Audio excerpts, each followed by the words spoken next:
पर अब तो महादेव कहलाने के भी योग्य नहीं रहे आप। असफल देवताओं की इस अयोग्य सेना को लेकर चले जाइए यहाँ से।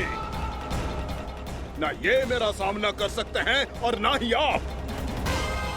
मेरी शक्ति के सामने आप अक्षम हैं महादेव।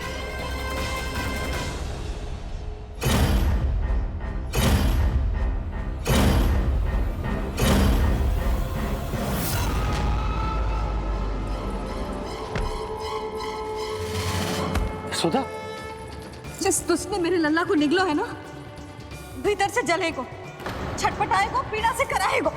जिस दुष्ट ने मेरे लल्ला को निगलो है ना, भीतर से जलेगो, छटपटाएगो, पीड़ा से कराएगो।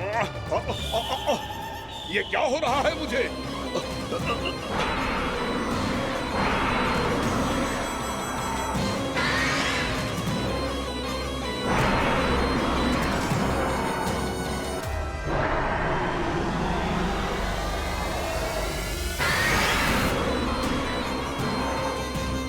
मुझे ऐसा क्यों लग रहा है जैसे भीतर से जल रहा हूं मैं। ये क्या हो रहा है मुझे?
हे प्रभु, मैंने ऐसे कौन से कुकर्म किए थे कि मुझे ऐसी मृत्यु प्राप्त हुई? और ऐसे कौन से सुकर्म किए थे कि आपके हाथों से मुझे मोक्ष प्राप्त हुआ है प्रभु? स्मरण करो, हे गिरीश की पुत्र वक्कासुर। स्मरण करो, कैसे अपने पिता की तरह अभिमान से भरे हुए थे तुम। स्मरण करो, कैसे हमें पराजित करने के लिए पूरी सृष्टि को संकट में डाल दिया था तुमने और हमें विवश होकर पराजय स्वीकार करनी पड़ी थी। स्मरण करो, कैसे तुमने देवराज इंद्र का छत्र चुरा लिया था। पर यह सब भी पर्याप्त नहीं था वक्कासुर। तुम्हारे पापों का घड़ा तब भरा था जब तुमने देवी गंगा के जल में साधना करते हुए जजाली मुनि की तपस्या में व्यवधान डाला था।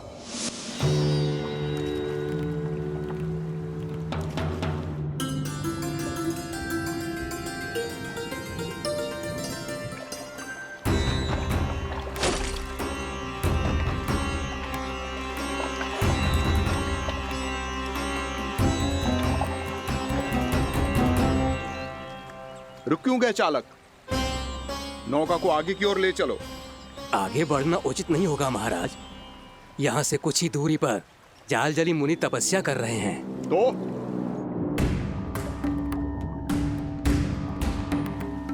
मेरे मत्स्य आखेट के क्षेत्र में इसने तपस्या करने की भूल की है। मेरे ही राज्य में मेरा कोई क्षेत्र मेरे लिए वर्जित हो, यह मुझे स्वीकार नहीं है। आपने पर्याप्त मत्स्य आखेट कर लिया है महाराज। यदि तुम इन मछलियों का आहार नहीं बनना चाहते हो, चुपचाप मेरी आज्ञा मानो। क्षमा, क्षमा महाराज।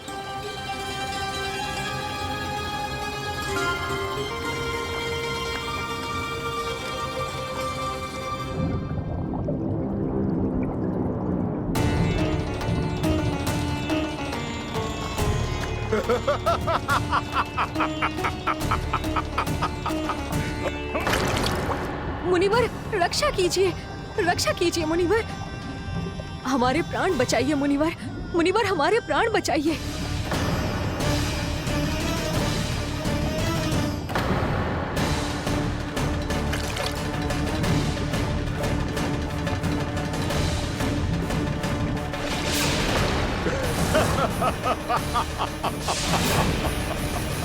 ठहर जाओ असुरराज। इन मछलियों को हानि ना पहुंचाओ। क्यों मुनि? अब मछलियां पकड़ने के लिए मुझे तुमसे आज्ञा लेनी पड़ेगी। तुमने तपस्या करने से पहले किससे आज्ञा ली थी? मां गंगा से, इस जल में रहने वाली सभी मछलियों से। इस उपकार के बदले इन सभी मछलियों को रक्षा करने का वचन दिया था। इसीलिए असुरराज, मैं शांति से कह रहा हूं, इस स्थान को अशुद्ध ना करो। चुपचाप यहां से चले जाओ, नहीं तो इसका परिणाम अच्छा नहीं होगा।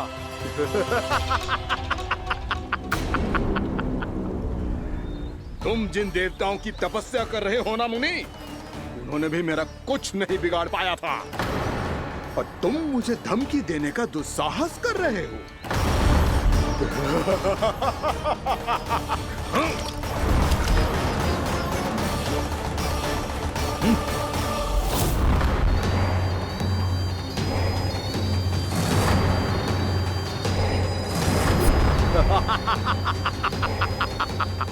मूर्ख, विचारों से तो तू राक्षस है ही, और स्वभाव से उस बगुले की तरह है जो भूख ना होने पर भी उन निर्दोष मछलियों को आहार बनाता रहता है। इसलिए अभी इसी क्षण से तू वकुला का जीवन जिएगा। ये मेरा श्राप है, ये मेरा श्राप है।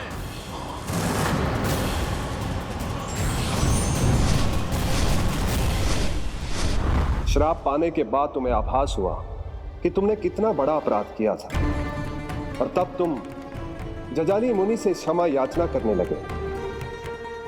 तुम्हारे अपराध बोध को जानकर मुनि से शांत हुए और उन्होंने तुम्हें वरदान दिया। श्राप से मुक्ति का एक ही मार्ग होता है असुर, पश्चाताप। तुम्हें अपने भूल का पश्चाताप है, इसीलिए मैं तुम्हें वरदान देता हूं।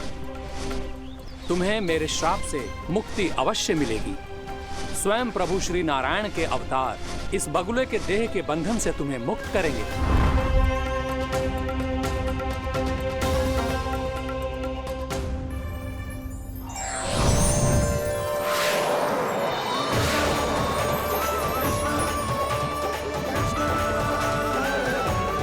प्रणाम स्वीकार करें प्रभु।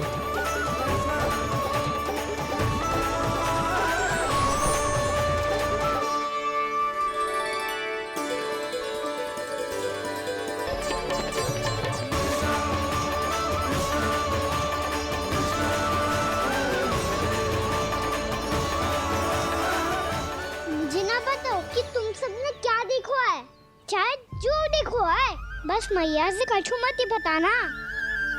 कान्हा!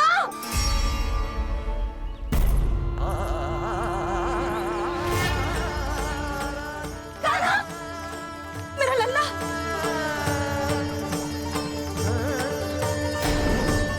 भानु बता रहा था तुझे कोई असुर पंछी निकल गया था। हाँ?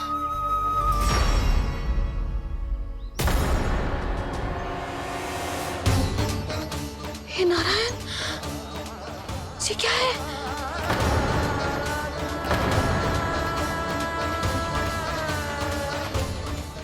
कैसे हुआ लल्ला? हाँ, कोई बताएगा मुझे ये क्या है?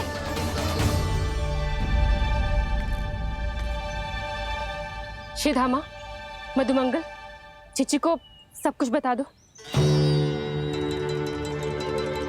ये असुर पक्षी मुझे निगलने वाला था रानी भाभी, तभी अंतिम क्षण में कान्हा ने आके मुझे बचा लियो।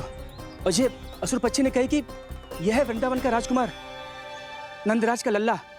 इसके होते कोई भी वृंदावन वासियों को हानि ना पहुंचा सकते। रानी भाभी, कान्हा ने अपने प्राणों की चिंता ना करी और इस क्रूर राक्षस से भिड़ गयो और इस राक्षस पक्षी ने इसे निगल लियो। इतना पर्याप्त है भोला काका, सब कुछ बताने की आवश्यकता नहीं है। ये सब देख के सारी बालक मंडली इतनी व्याकुल हो गई कि सबने अपने प्राण अर्पित कर दिए और इस असुर पक्षी से कहे कि हमें खा लो और हमारे सखा को छोड़ दो। इन बालकों का पराक्रम देख के सभी देवतागण यहाँ आ गए और उनके हृदय भी पिघल गए और उन्होंने इस राक्षस पक्षी से युद्ध करके इसे मार गिराया। देवताओं के राजा इंद्र के वज्र का प्रहार तो मैंने अपनी आंखों से देखा है ताई जी। और फिर उसके बाद अग्निदेव ने अग्निवस्त्र का प्रहार किया। जय ना काकी, वरुण देव, कार्तिकेय, यमदेव सबने मिलके युद्ध किया इस राक्षस से। कहा था अभी मत बोलना। अरे सब हमारे शिव शंकर भी आए थे छोटी माँ। जाओ आप भी। बाबा साईता, मुझे लगता है कि ये कान्हा भी इन्हीं देवताओं में से एक है। संभव तो है चीची, स्मरण है पूतना और तृणावर्त के आक्रमण के समय भी ऐसा ही हुआ था। सभी राक्षस मारे गए थे पर अपने कान्हा को एक खरोच तक न आई थी। हाँ जीजी, मुझे लगता था कि श्री नारायण की विशेष कृपा है हमारे कान्हा पे, पर अब तो देख के लग रहा है कि हमारा कान्हा ही स्वयं श्री नारायण है। या फिर उनका अवतार है ये। अरे बस करो तुम सब, ऐसा कछु ना है। अरे जितनी बात सुनी है उससे तो यही लग रहा है कि कान्हा देवताओं और असुरों की युद्ध के बीच में फंस गया था। उसका इस सब से कोई लेना देना ना है। तो फिर इसके तन पे एक भी खरोच क्यों ना आया नंदराज? हाँ,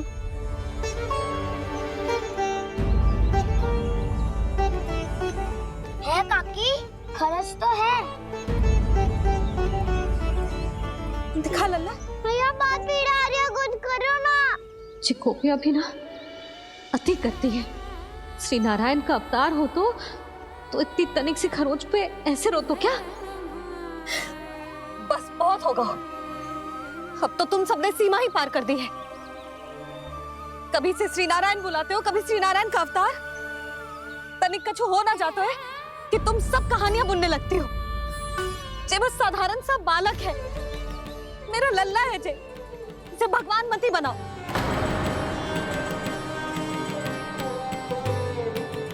और तू, क्या आवश्यकता थी तुझे यहाँ आने की? हाँ, वो भी मुझे बिना बताए। मेरे से छल करके आयो है तू। अब तू घर चल, ऐसा दंड दूंगी ना कि मैया बहुत पीड़ा हो रही है। मैया बहुत पीड़ा हो रही है मैया। हाँ नन्ना, तू घर चल, मैं तुझे औषधि लगा दूंगी। हल्दी का लेप लगाऊंगी ना, झट से ठीक हो जाएगा। चल चल।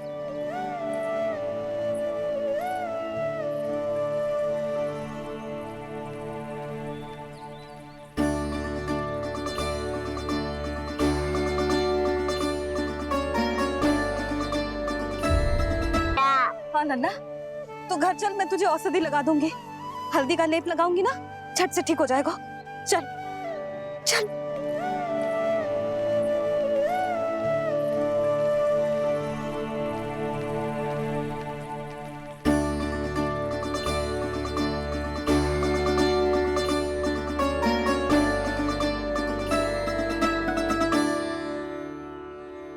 बस लल्ला बस, रो मत। चल चल चल, आजा। अभी औषधि लगाऊंगी ना, तेरी सारी पीड़ा लुप्त हो जाएगी। आजा आजा, बैठ जा लल्ला। अभी आई मैं। हाँ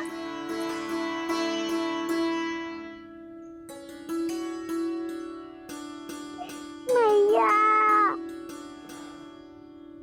अरे तू अभी तक रो रो है? क्या कह रही थी सारी गोपियां? बता। के मेरा लल्ला श्री नारायण का अवतार है, दिव्य है, भगवान है। और जब भगवान इतनी छोटी सी चोट पे रोते हैं क्या? इतनी तो लगी भी ना है तुझे जितना तो तू आ ऊ कर रो है।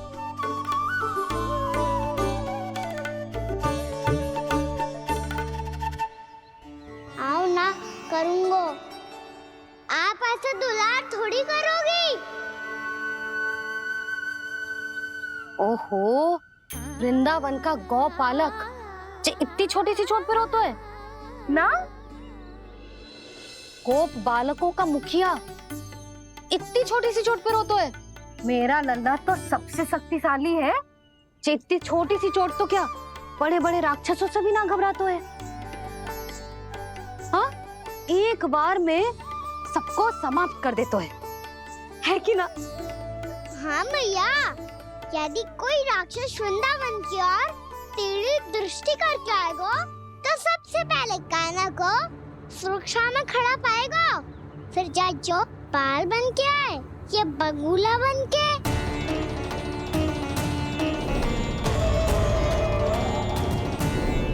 ना लल्ला, सोचो भी मती।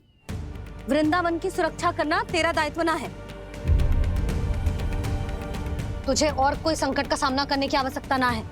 अभी तो मेरी पीड़िता का हरण कर रही थी, अचानक से क्या हो गया मैया को? कोई आवश्यकता ना है तुझे ऐसे संकटों का सामना करने की। आने दे आज तेरे बाबा को, सीधा सीधा बोल दूंगी। बहुत हो गए उनके तर्क वितर्क।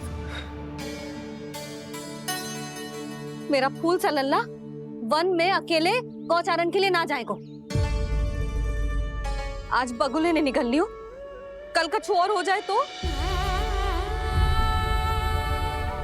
नारायण ना करे, कहीं कछु ऊंच नीच तुझे कछु हो जाए तो? मैं तो जीते जी मर जाऊंगी।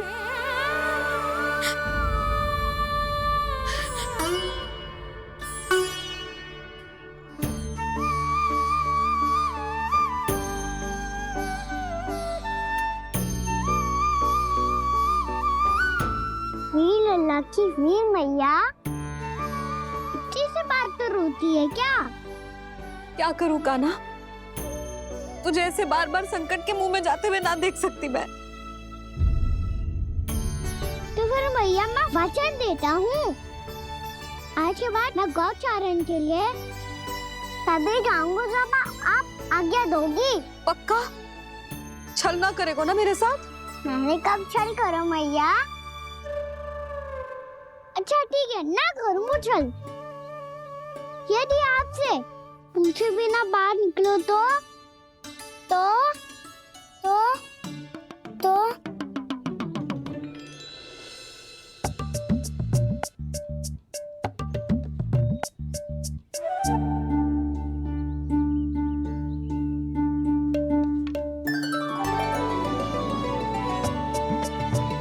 ये रही आपकी छड़ी और ये रही मेरी पीठ।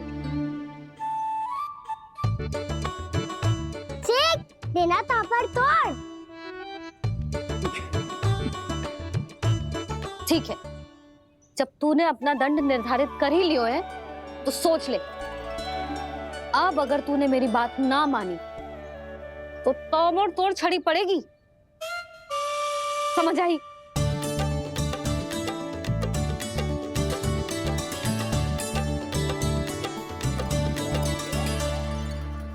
अच्छा ही है कि कान्हा कुछ दिन घर ही रहे। आज वन में जो हुआ है अवश्य कंस ने ही करवाए हुए वो सब।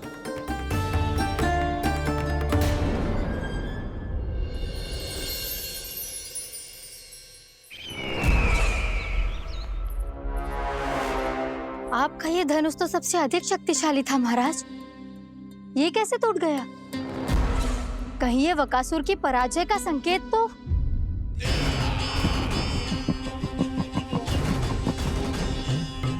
प्राप्ति, लगता है तुम्हें शुभ समाचार मिला नहीं। उस बकासुर ने उस विष्णु अवतार को जीवित ही निगल लिया है। अरे अब तक तो उस नन्हे से बालक को पचा भी चुका होगा वो। उसके तन में रक्त बनकर वो विष्णु अवतार और उसकी शक्तियां और रही होंगी। क्षमा कीजिए महाराज। क्षमा कीजिए। इस अशुभ से मुख से शुभ समाचार आने दो। माथे के बल को ढीला करो, चेहरे पर मुस्कान लाओ और कहो, महाराज, वृंदावन में मातम फैल चुका है। मैं ऐसा ही करता महाराज, यदि सूचना सत्य होती तो।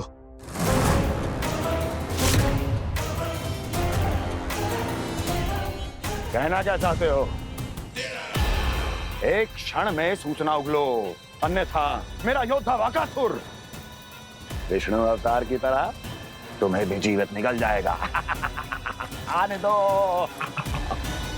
बकासुर मारा गया महाराज, बकासुर मारा गया महाराज, बकासुर मारा गया। बकासुर मर चुका है? असंभव। असंभव। बकासुर ने उस बालक को निगल तो लिया था, पर उसकी सुरक्षा करने के लिए सभी देवता वहां प्रकट हो गए, पर फिर भी कोई बकासुर का सामना नहीं कर पाया। और फिर क्या हुआ? वो बालक स्वयं ही बकासुर के उदर से बाहर आ गया और उसकी चोंच तोड़कर उसकी हत्या कर दी।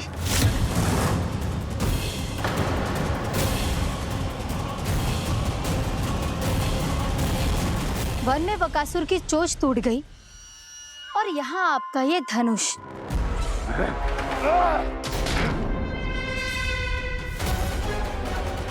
केवल नहीं टूटा तो आपका ये भ्रम महाराज। क्षमा कीजिएगा महाराज, आपका भ्रम टूटना आवश्यक है। आवश्यक है आपको यह आभास होना कि उस विष्णु अवतार को पराजित करने के लिए आपके साधारण योद्धाओं में वो सामर्थ्य नहीं है। अच्छा सर, उतना तृणावर्त, बकासुर, ये सब साधारण नहीं थे प्राप्ति, साधारण नहीं थे। फिर तो ये और भी अधिक चिंता का विषय है महाराज, क्योंकि इसका अर्थ तो यही हुआ कि वो विष्णु अवतार कुछ अधिक ही असाधारण है और उसका सामना करने के लिए और उसे मिट्टी में मिलाने के लिए आपको एक ऐसे अस्त्र की आवश्यकता है जो उसके सामने ना झुके और ना ही टूटे।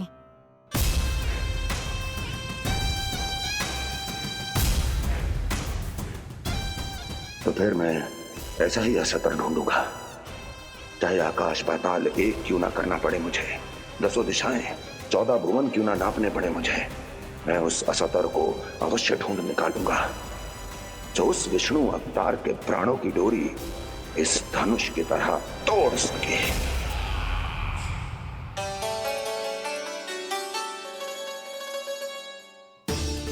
थैंक्स पापा, मैंने मैया को वचन दिया है कि जब तक नहीं चाहेंगी मैं वन नहीं जाऊंगा, इसलिए आप मुझे मारने के लिए कोई शक्तिशाली असुर ढूंढने में व्यस्त रहो।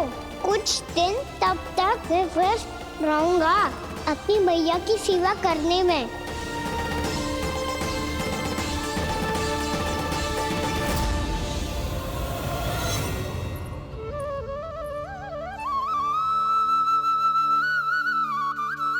लो मैया, तुलसी जी को चढ़ाने के लिए जल।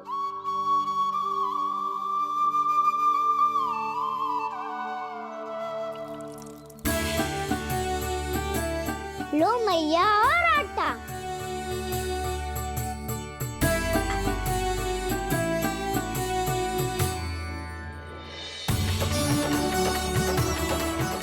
मैया, बेलन।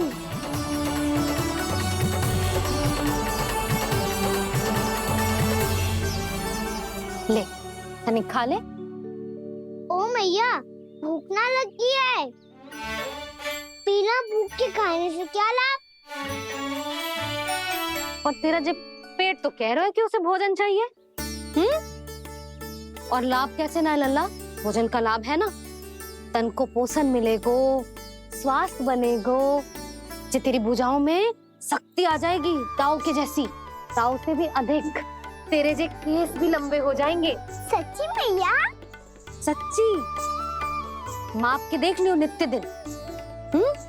तनिक खा।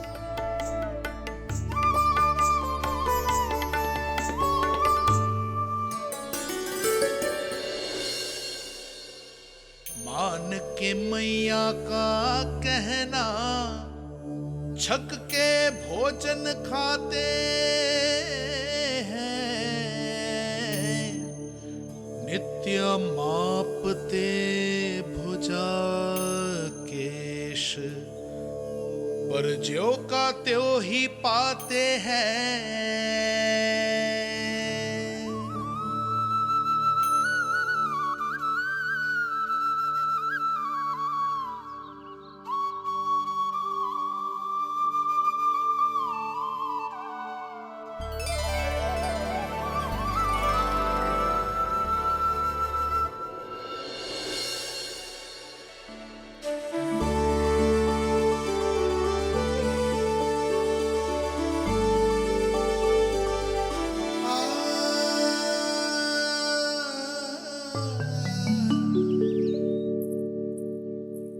ले लल्ला, फल खा ले। ना, मुझे ना खाने फल वल। क्यों? लंबे केस और शक्तिशाली भुजाएं ना चाहिए? व्यर्थ है ये सब। पिछले 10 दिनों से देख रहा हूँ, ना केस लंबे हुए हैं, ना भुजाएं शक्तिशाली बनी है। 10 दिन में का चुनाव होने वाला। 10 सप्ताह ऐसे खाएगो ना, तब जाके कछु बदलाव दिखेगो। समझ आई? चल अब खा ले। वैसे भी मुझे बहुत सारी तैयारियां करनी है आज। इसीलिए भैया, एकादशी के व्रत के लिए लल्ला। सुनो जी, सारी सामग्री आ गई? हाँ, तुमने जो कही थी सब ले आए हूँ।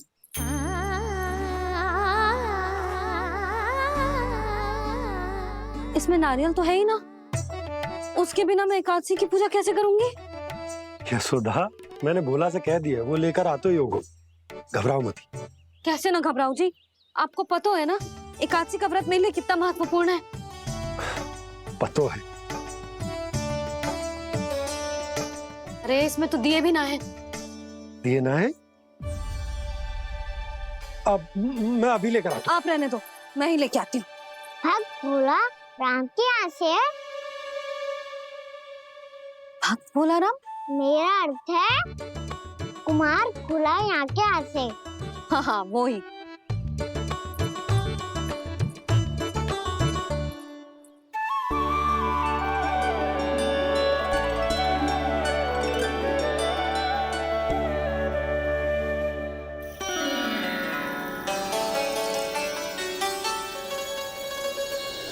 श्री हरि, श्री हरि, मेरे श्री हरि।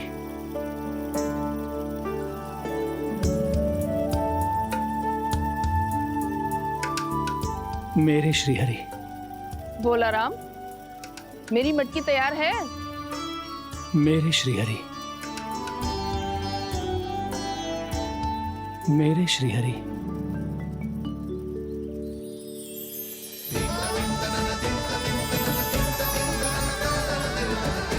भोला राम,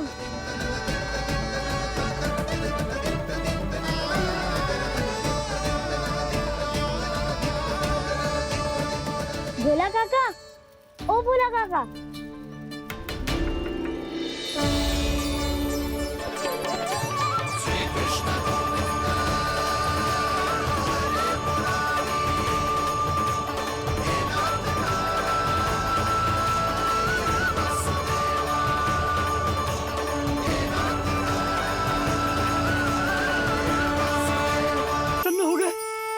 श्री हरि आ गए, मेरे भगवान आ गए, मेरे श्री हरि आ गए, मेरे भगवान आ गए, मेरे श्री हरि आ गए, मेरे भगवान आ गए, मेरे श्री हरि आ गए, मेरे भगवान आ गए, मेरे भगवान आ गए, मेरे घर मेरे भगवान आ गए।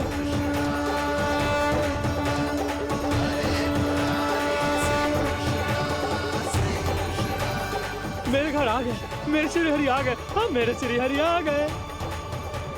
जे तो बावले थे ही, अब बालकन को भी साथ में मिला लिए। उज्जवल क्या कर रहा है? अरे ठहर जा बोला।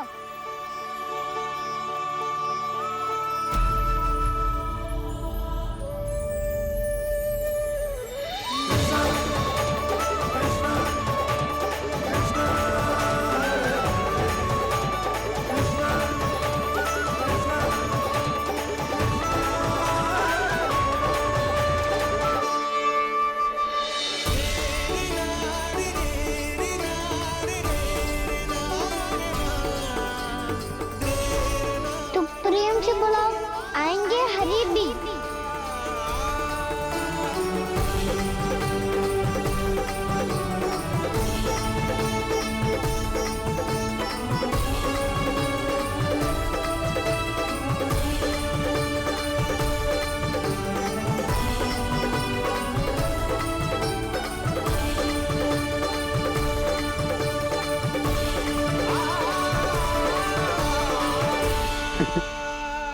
क्या वो गाना?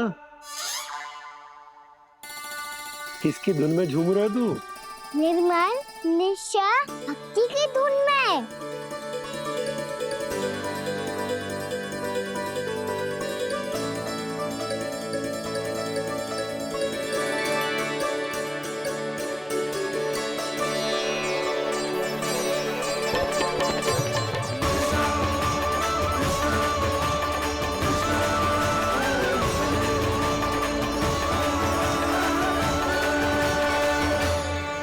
अरे क्या हो गया इन्हें? बावले हो गए हैं क्या? ठहरो, कोई आवश्यकता ना है ऐसे बावलों की तरह नाचने की।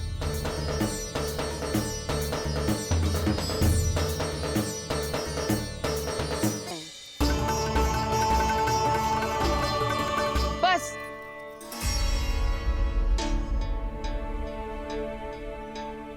हम सब कब से खड़े हैं यहाँ, पर तुम्हें कुछ ध्यान ही रहा है।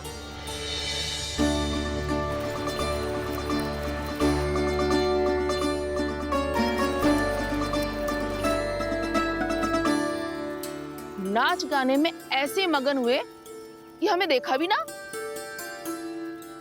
मुझे नाचते हुए देख मेरे श्री हरि को इतना आनंद आ रहा था कि मैं अपने आप को रोक नहीं सका।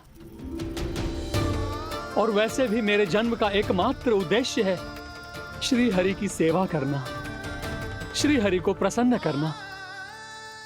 तुम बावले हो भोलाराम, या हमें बावला बना रहे हो? श्री हरि और तुम्हें देख रहे हैं? हाँ, अभी वो यहीं थे, देख रहे थे। भोला काका, आपने भी ना अति कर दी। अब हमें भी बताओ तनी, कहाँ थे श्री हरि?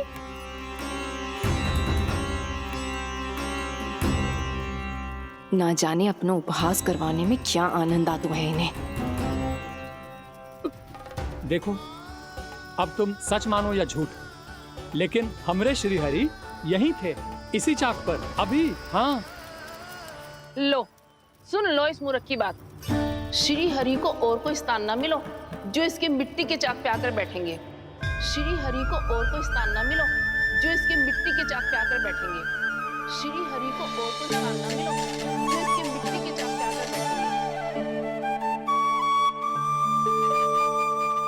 जैसी मैया भैंसुरी लल्ला, दोनों का कुछ पता ही ना चलतो, कब किस बात पर प्रसन्न हो जाए और किस बात पर रुष्ट।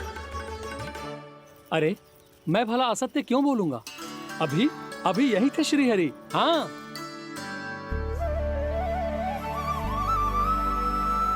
हाँ, जैसे श्री हरि को तो कोई कार्य है ही ना, वो तो आतुर होके बैठे रहते हैं कब तुम हरि हरि बुलाओ और वो दौड़े चले आए।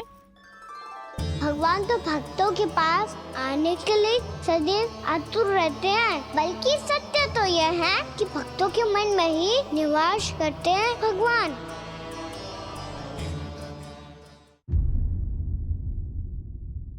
सत्य क्यों बोलूंगा? अभी अभी यही थे श्री हरि। हाँ,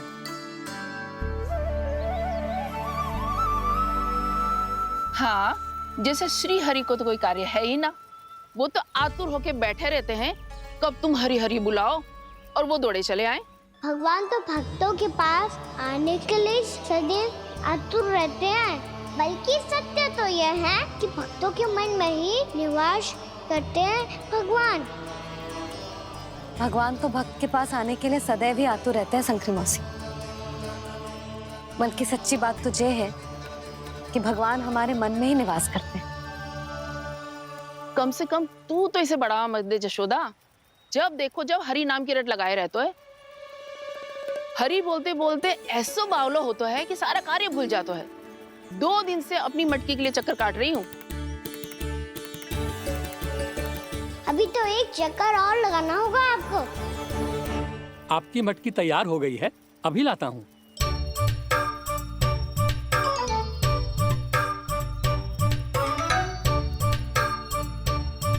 लो जी मटकी।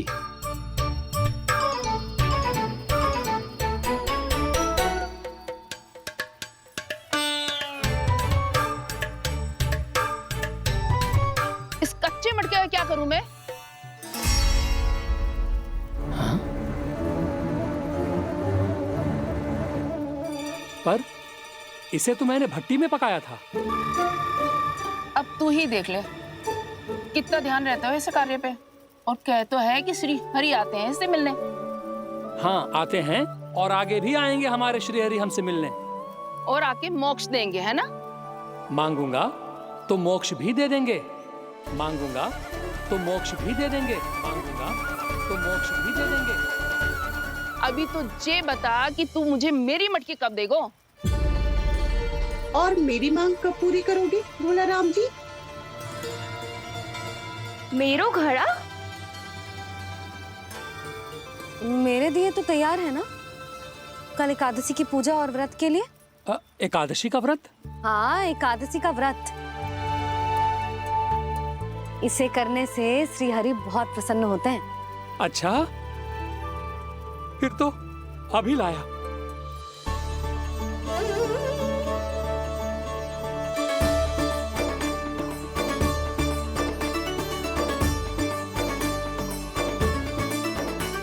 लो जी आपके दिए।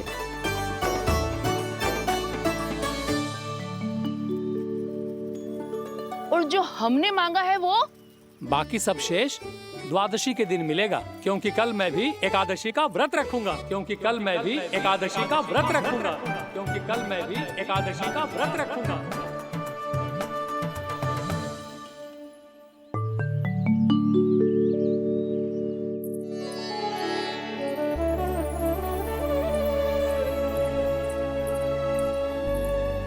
जानकी, फूलों का प्रबंध हुआ कि ना? हाँ भाभी, जे रहे। सदैव विलंब कराती है। पर भाभी इस बार तो फूल समय से ही लाई थी। क्या हुआ जशोदा? अभी तो पूजा की तैयारी ना हुई? देखो ना मौसी, ये जानकी ना कुछ छूट ही जाता है इसके कारण। एकादशी की पूजा और व्रत आते ही जसोदा भाभी इतनी वग्र हो जाती है। ऐसो क्या होगा इस पूजा में?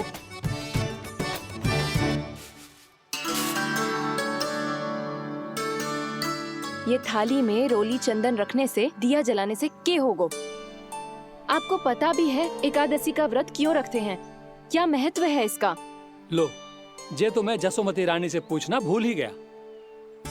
पर हाँ भगवान, मेरे लिए इतना ही पर्याप्त है कि इस व्रत को रखने से मेरे श्री हरि हमसे प्रसन्न हो जाएंगे।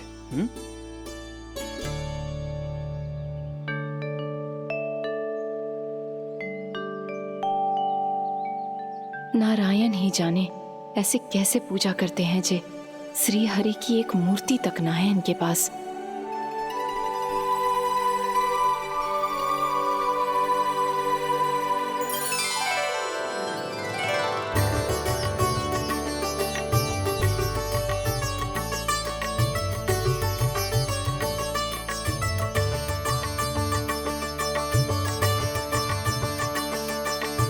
प्रभु, न तो मेरे पास मूर्ति है और ना तो इस व्रत के विधि विधान के बारे में मुझे जानकारी है और ना ही मुझे इसके महत्व के बारे में जानकारी है, पर फिर भी मैं करना चाहता हूं।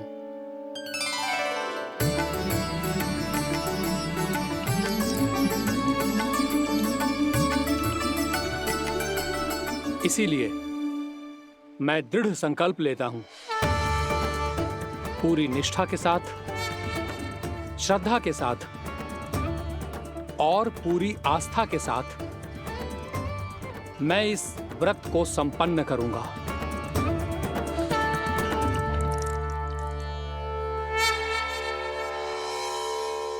हम संकल्प लेते हैं कि एकादशी के व्रत को पूरी निष्ठा के साथ संपन्न करेंगे।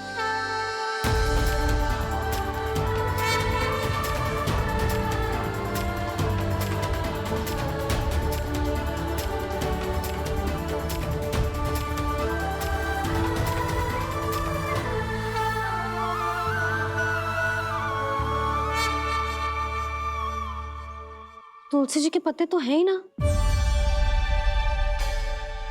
श्री नारायण को तुलसी जी के पत्ते के बिना भोग ना चढ़तो है। जानकी, तुलसी के पत्ते कहाँ हैं? भाभी, मैं तो कब से यही पूछना चाह रही थी कि तुलसी के पत्ते लाऊं क्या, पर आप तो व्यस्त थी ना। तुझे कितनी बार समझाओ है ना, यदि तेरे कछु करने से किसी और की कोई हानि ना हो रही हो या किसी के अच्छे कार्य में सहायता हो रही हो तो मुझसे आज्ञा लेने की आवश्यकता ना है। समझ गई भाभी, आगे से जाना उनको। ले अभी लेकर आती हूँ।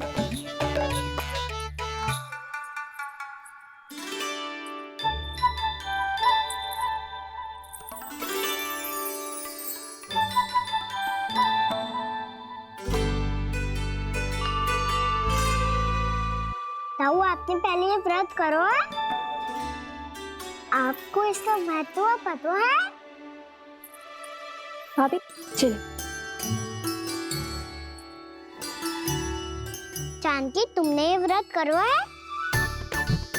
फिर तुमको इसका महत्व पता है? सुमति जी, आपको पता है इसका महत्व? कान्हा, क्यों तंग कर रहे हो सबको? मैया, सबने करो ये व्रत, मुझे भी करना है।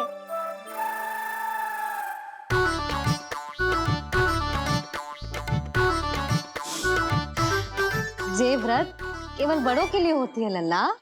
जब आप ये व्रत कर सकती हो, बाबा कर सकते हैं, ये सारी गोपियां कर सकते हैं, वो भी कर सकते हैं, तो मैं क्यों ना कर सकता? क्योंकि तू कल तक भूखा ना रह पाएगा लल्ला। जब भक्त रह सकते हैं, फिर मैं क्यों नहीं रह सकता? मेरा अर्थ है कि नारायण के भक्त मैया। मैया, मान जाओ ना, मुझे करने दो ना ये व्रत। अपनी लल्ला पे आप विश्वास ना है आपको? विश्वास है। अच्छा ठीक है, तू भी कर ले।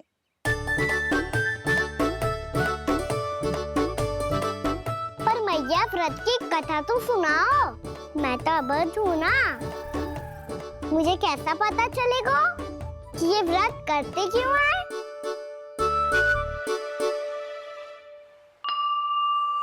प्रभु, मुझ अबोध को कैसे पता चलेगा कि इस व्रत का क्या विधि विधान होता है और क्यों रखा जाता है और इसका महत्व क्या होता है?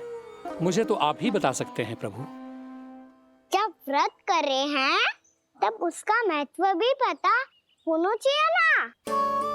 बताओ ना मैया, क्यों रखते एकादशी का व्रत? इसके लिए तो तुझे एकादशी की कथा सुननी होगी। सुनेगो ना?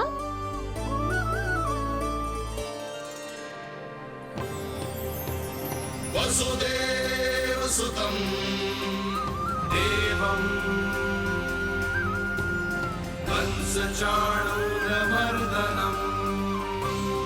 श्रीहरि, यशोदा परमानंदं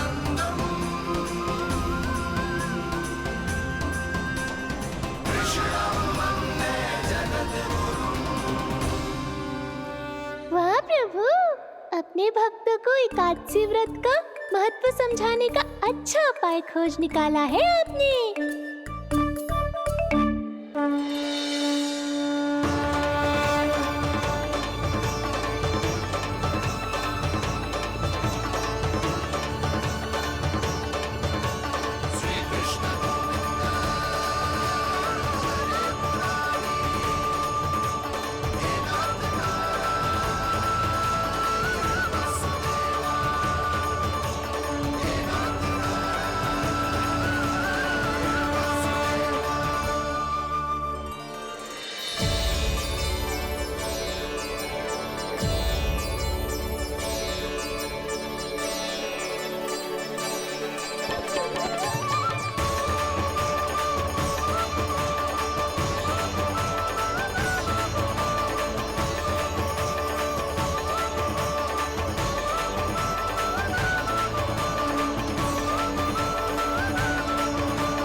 अब सब जन एकादशी के व्रत की कथा ध्यान से सुनना, तभी जे व्रत पूरा माना जाएगा। समझो लल्ला।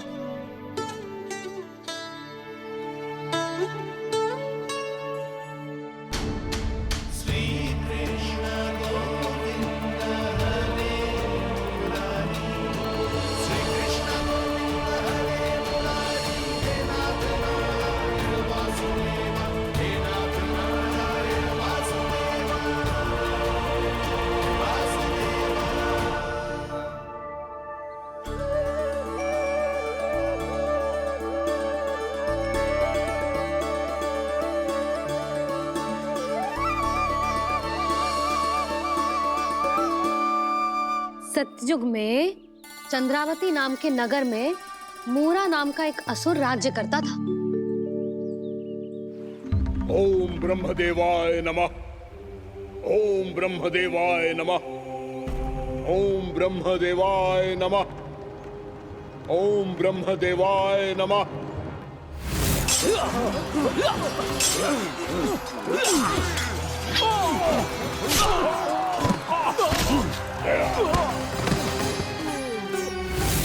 ओम ब्रह्मदेवाय नमः। ओम ब्रह्मदेवाय नमः। जब उसने देवताओं के हाथों असुरों की पराजय देखी, तब वो वरदान पाने के उद्देश्य से ब्रह्मा जी की तपस्या करने चला गया।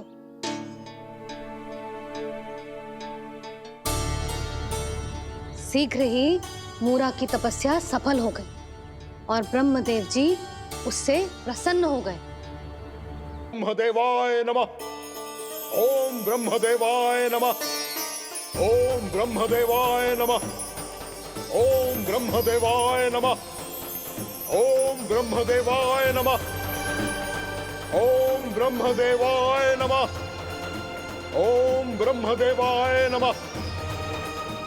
ओम ब्रह्मदेवाय नमः। ओम ब्रह्मदेवाय नमः। मूरा, प्रणाम ब्रह्मदेव। तुम्हारी तपस्या सफल हुई। बोलो, तुम्हें क्या वर चाहिए?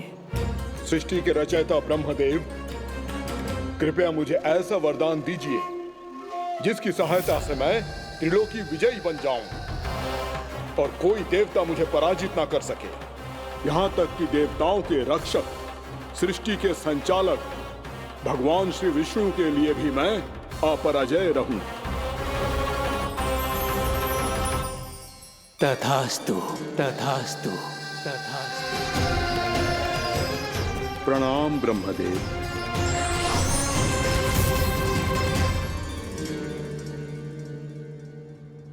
ऐसा वरदान पाकर मूरा बहुत अभिमानी होगा। यक्षों, किन्नरों, यहाँ तक कि देवताओं को भी युद्ध के लिए ललकारने लगो, पर किसी ने भी उसकी ललकार को स्वीकार ना करो,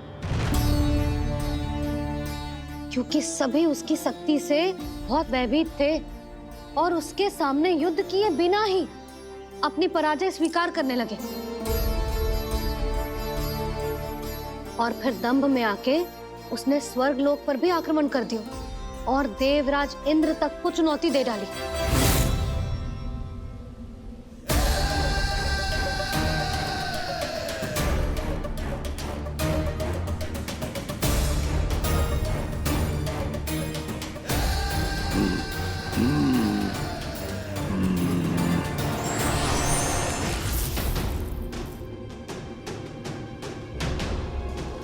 मैं प्रतीक्षा कर रहा हूं देवराज, क्या उत्तर है तुम्हारा? मुझसे युद्ध करोगे या फिर बिना लड़े ही पराजय स्वीकार कर मेरे अधीन हो जाओगे और सौंप दोगे मुझे अपना ये स्वर्ग लोक? सारी शक्ति तुम्हारे मुख में है या कुछ बाहुबल भी है तुम्हारे पास? मैं तुम्हारी चुनौती स्वीकार करता हूं मूरा, मैं तुम्हारी चुनौती स्वीकार करता हूं मूरा।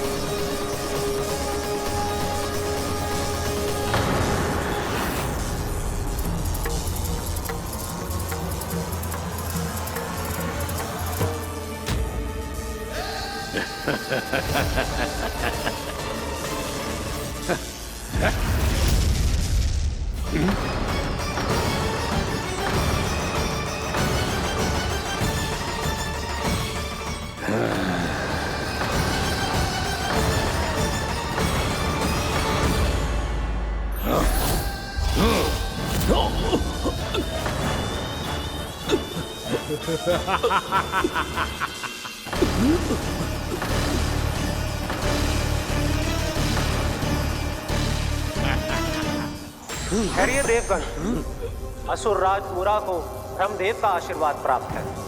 आप में से कोई भी इन्हें पराजित नहीं कर पाएगा।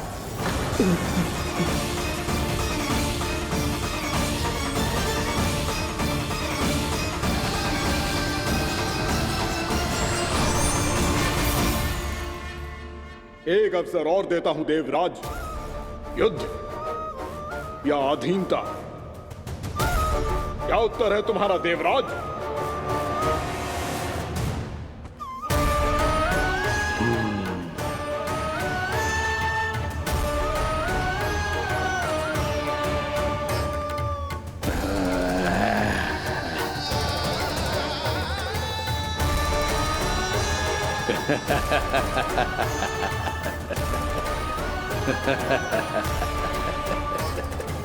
इंद्र और सभी देवताओं ने मूरा के आतंक में आके उससे भयभीत होके अपना सिंहासन छोड़ दियो।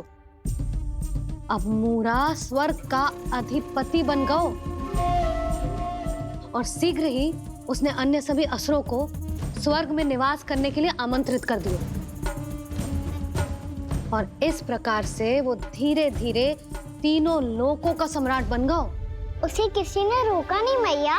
ना लल्ला, इतना साहस किसी में था ही ना। और फिर ये निश्चित करने के लिए कि भविष्य में किसी और असुर की मृत्यु ना हो, वो यमराज पे भी विजय प्राप्त करने के लिए यमलोक की ओर प्रस्थान कर दियो। वो तो अपने आप को और सभी असुरों को अमर बनाना चाहता था। पर देवता और यमराज भी उसकी ये योजना समझ गए थे।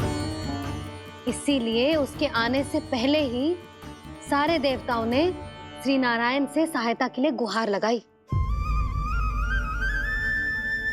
अब केवल आप ही कुछ कर सकते हैं प्रभु। अभी तो मूरा केवल त्रिलोक का स्वामी है, और यदि उसने यमलोक भी जीत लिया तो वो जीवन को ही नियंत्रित नहीं करेगा प्रभु, वो मृत्यु का भी स्वामी हो जाएगा। ऐसे में पहले सृष्टि का संतुलन तो नष्ट होगा प्रभु, और फिर स्वयं सृष्टि ही नष्ट हो जाएगी। ऐसा नहीं होगा यमदेव, नियति ऐसा होने ही नहीं देगी। विधि रचेगी खेल और मैं बनूंगा माध्यम। असुर राज मुरा का सामना मैं करूंगा। बस आप मुझे चुनौती देने के लिए उसे तैयार कर लीजिए, चाहे उसके लिए आपको साम दाम दंड भेद कोई भी उपाय क्यों ना अपनाना पड़े।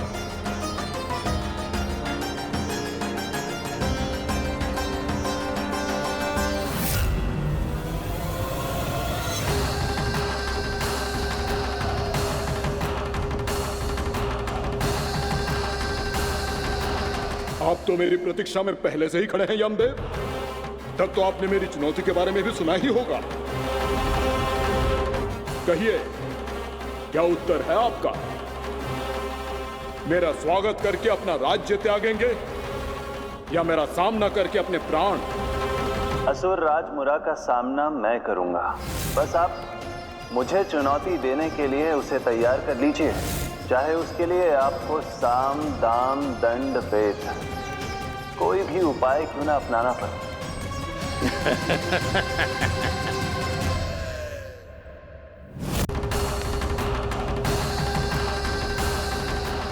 आप तो मेरी प्रतीक्षा में पहले से ही खड़े हैं यमदेव। तब तो आपने मेरी चुनौती के बारे में भी सुना ही होगा। कहिए, क्या उत्तर है आपका? मेरा स्वागत करके अपना राज्य त्यागेंगे या मेरा सामना करके अपने प्राण? हे असुर श्रेष्ठ, मैं आपकी अधीनता स्वीकार करने के लिए तैयार हूं। बस एक विनती है मेरी। शर्त को विनती का नाम देकर पहलाना चाहते हो मुझे यमराज? असुर राज मूरा के सामने शर्त रख पाओ, इतना सामर्थ्य नहीं है तुम में। इसका आभास है मुझे असुरराज, पर मैं आपकी अधीनता स्वीकार करूं इससे पहले आपको स्वामी धर्म का पालन करना होगा। मेरे पुराने स्वामी के क्रोध से मेरी रक्षा करनी होगी आपको। कौन है तुम्हारा पुराना स्वामी? भगवान श्री नारायण। और छोटी माँ, मुरासुर को तो श्री नारायण से भी रक्षा का वरदान प्राप्त था ना? यही तो श्री नारायण की लीला थी बलराम। पर वो राक्षस अपने दम में जे समझ ही ना पाओ कि वो क्या भूल करने जा रहा है, और पहुंच गो भगवान श्री नारायण को चुनौती देने के लिए।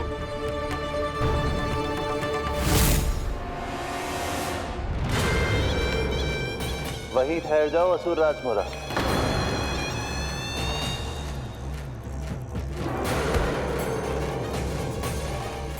यहाँ क्यों आए? आपको पराजित करने और ये वैकुंठ जीतने, ताकि मैं यमलोक का स्वामी बन सकूं। फिर आओ, युद्ध भूमि में मेरा सामना करो।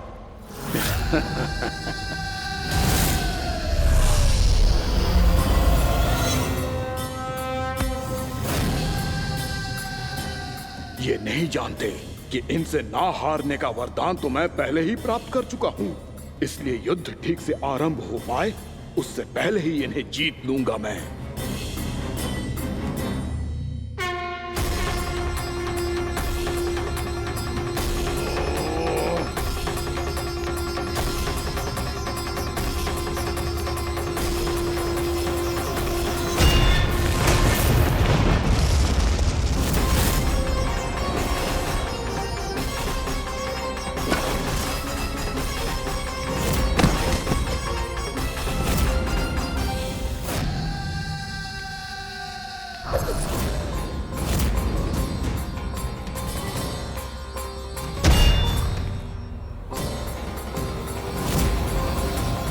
और इस प्रकार ये युद्ध वर्षों वर्षों तक चलता रहो। दोनों योद्धा पूरे ब्रह्मांड में अनेक